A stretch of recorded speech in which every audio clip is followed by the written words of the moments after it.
అస్సలాముఅలైకుం వరహమతుల్లాహి వబరకాతుహు. Hi viewers, మీరు ఎప్పటి నుంచి అడుగుతున్న షీర్ కుర్మా అయితే అప్లోడ్ చేస్తున్నానండి. సో మీరు చేయండి. ఎన్నోసార్లు రంజాన్ తర్వాత చేశాను కానీ ఏదో విధంగా అయితే స్కిప్ అవుతుంది. సో నేను చూపిస్తున్న విధంగా అయితే మీరు చేస్తే ఎగ్జాక్ట్గా మేము చేసినట్లే మీకు కూడా వస్తుంది.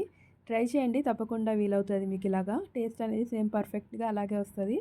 ప్యాన్లో మనం ఒక 2 స్పూన్స్ ఘీ తీసుకొని ఇలా బారిక్ సేమియా అంటామండి. ఇది మసీద్ దగ్గర షాప్స్లో, మాల్స్లో, సూపర్ మార్కెట్లో, డీమార్ట్స్లో అయితే అవైలబుల్ ఉంటుంది. దాన్ని తీసుకొని మంచిగా లో ఫ్లేమ్లో పెట్టి ఇలాగ గోల్డెన్ కలర్ వచ్చేంత వరకు మంచిగా అయితే రోస్ట్ చేసుకోవాలి. రోస్ట్ చేయాలండి. రోస్ట్ చేస్తేనే అప్పుడు అవి విడివిడిగా అయితే ఉంటాయి. పాలల్లో మరిగినా సరే అవి ముద్దలు అవ్వకుండా అయితే ఉంటాయి. సో ఇలా రోస్ట్ చేసి నేను ఒక 1/2 లీటర్ మిల్క్ అయితే తీసుకున్నాను. ఫుల్ ఫ్యాట్ మిల్క్ని మంచిగా బాయిల్ చేసి అయితే సైడ్లో పెట్టానండి. వేడిగా ఉన్న మిల్క్ని అయితేనే ఇందులో యాడ్ చేశాను. యాడ్ చేసిన వెంటనే మనం టేస్ట్కి సరిపడా షుగర్ అయితే యాడ్ చేసుకోవాలి, 1/2 కప్పు. ఆ తర్వాత మిల్క్ మేడ్ యాడ్ చేయండి. 1/2 టీన్ మిల్క్ మేడ్ యాడ్ చేయండి. దీంతో ఫ్లేవర్ అనేది చాలా మంచిగా వస్తుంది. మిల్క్ మేడ్ యాడ్ చేసిన వెంటనే ఒకసారి మిక్సప్ అయితే చేయండి, లేదంటే కింద మిల్క్ మేడ్ మాడిపోయే ఛాన్స్ అయితే ఉంటుంది.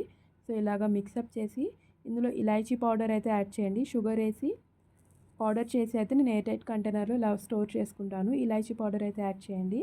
నేను ఇక్కడ మా ఇంట్లో ఎలా అయితే చేసుకుంటారో ట్రెడిషనల్ వేలో అలా అయితే చూపిస్తున్నాను. కొంతమంది అయితే vanilla essence, kewra, rose essence ఇలా అవి కూడా యాడ్ చేస్తారు.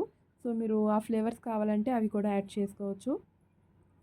ఇప్పుడు ఇందులో బగారా అయితే తీసుకోవాలండి. సేమియా అయితే స్టవ్ ఆఫ్ చేసి సైడ్లో పెట్టాను.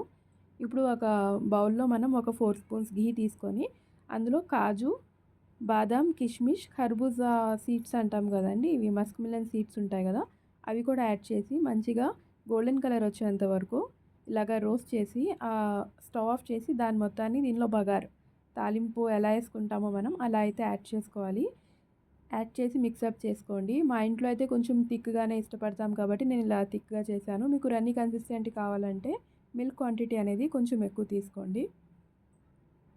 ఆ తర్వాత డ్రై ఫ్రూట్స్లో ఇదొక డ్రై ఫ్రూట్ అండి, ఎండు ఖర్జూరం అంటారు కదా, అది ఓవర్ నైట్ మనం సోక్ చేసి స్ట్రైట్ కట్ చేసి నెయ్యిలో డీప్ ఫ్రై అయితే చేసి యాడ్ చేయండి. దాంతో మంచి ఫ్లేవర్ అనేది వస్తుంది.